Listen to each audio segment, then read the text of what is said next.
Urdhërimi I dytë thot: nuk do të përdorësh emrin e Zotit të Perëndisë tënd kot. Luteri shpjegon kështu: ne duhet të kemi frikë dhe ta duam Perëndin, që të mos e përdorim emrin e tij për gënjeshtër, sharje, magji apo mashtrim, por të therasim në çdo nevojë, të lutemi, të lavdërojmë dhe të falendrojmë. Emri I Perëndisë nuk është vetëm një fjalë. Ai përfaqëson vetë Perëndin. Prandaj nuk është gjë e vogël ta shpërndorosh atë.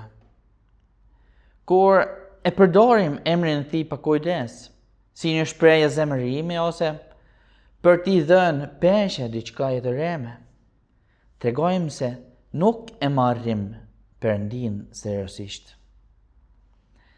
Por urdhërimi nuk është vetëm një mos bëj. Ai është edhe një ftesë.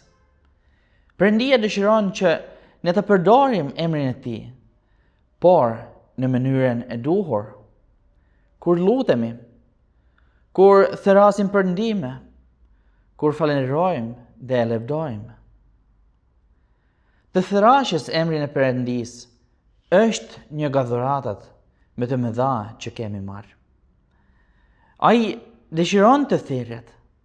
Ai dëshiron që ne të vijmë tek ai në gjithçka.